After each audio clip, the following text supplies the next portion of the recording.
Uh-oh. Check engine light, that's new, of course. Anyways, today we're gonna head to White Rock Dodge. We're going to get this truck on a hoist and take a quick look underneath. So let's get to it.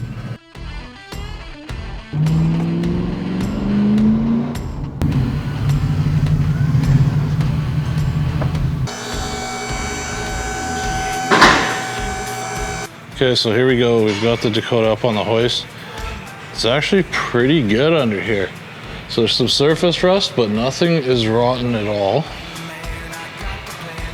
Spare tires missing because it is actually in the bed of the truck. And there's no muffler on this thing. It's just turned down in front of the rear axle, past the secondary cat.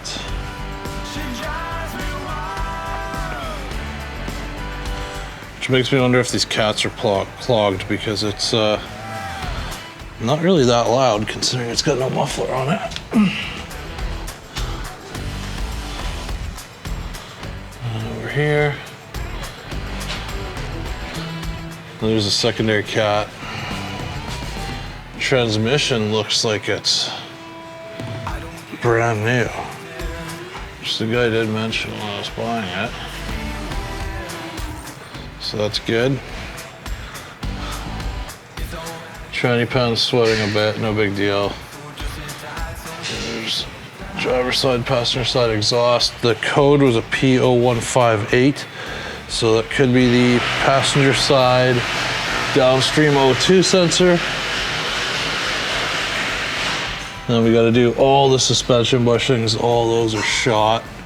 You can just look, see all the grease there too on the lower ball joints.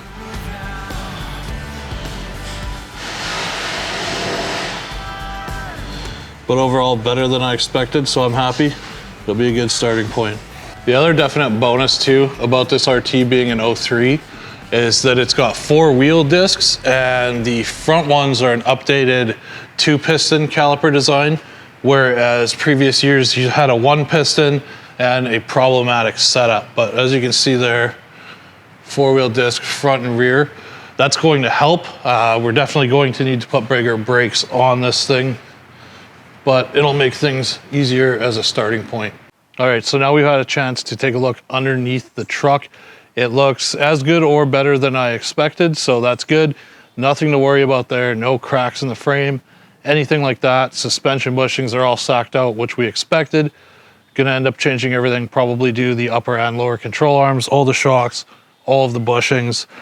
We are now at my parents' house, and what we're going to do is start by replacing the headlights here. So the yellowed ones there, we've got 2 options. So we've got this nice 1-piece light. These both came with the truck, or you've got the classic 2-piece style with the clear corners. I think we're going to go with the 1-piece. We'll get that knocked out, and then we're going to take care of the leaky valve cover gaskets, and we're going to do the intake manifold gasket as well. So let's get into it. Okay, so we're going to start with the passenger side headlight here. So all you have to do is remove this rubber gasket here. Normally there would be a T10 Torx here. Looks like these have been replaced once. There's actually a Phillips screw holding this in. Get that out and we should be able to start separating. Bottom piece comes right out.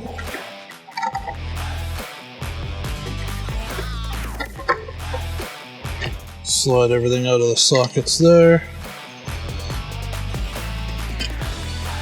And that will now allow you access to the headlight bracket here. So there's going to be 3 bolts, 2 on the grill side and 1 on the outside.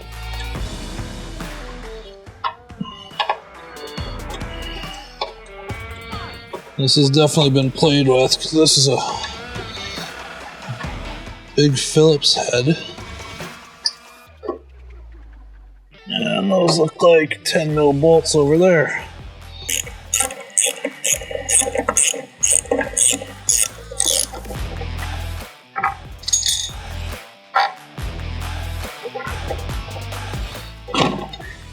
with those done, it just pulls right out.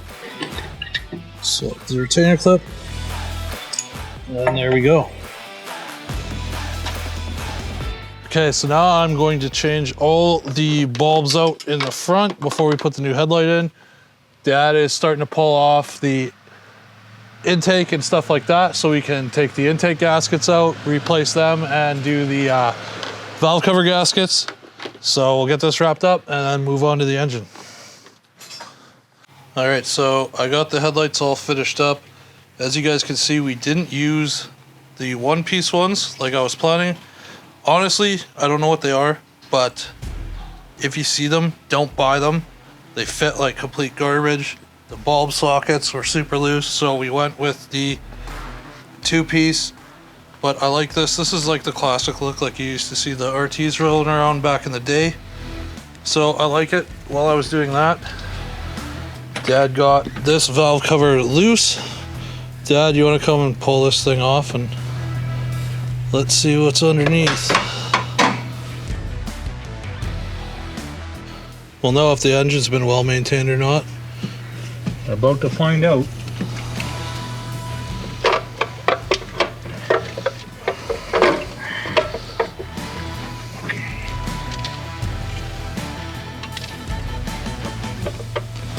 Just hitting this.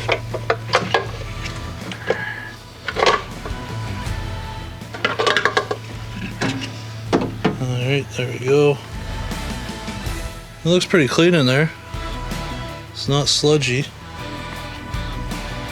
Same with the bottom of the valve cover. Alright, we'll get the gasket swapped out. Get that back in while Dad's taking the other one off. Okay, so the gasket mating surfaces are all cleaned up, and we are ready to throw the new gasket on and throw the valve cover back on the passenger side.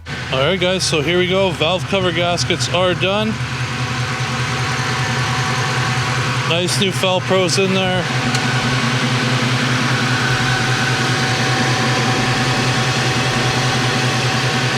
Give the engine a good clean up.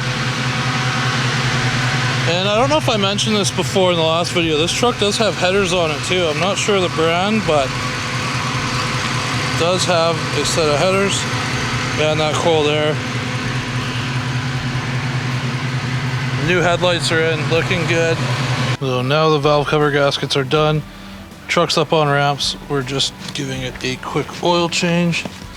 Always a good idea, especially when you take the covers off, just because you end up getting crap and stuff in the heads. So oil change and then we'll be wrapped up. And unfortunately, I'm not going to have time to do the intake gaskets today, so that's going to be in the next video. And thanks for tuning in, Project Dakota. One video a week. Hope you guys liked the video. Leave a comment down below, subscribe, and we'll see you in the next video. Take care.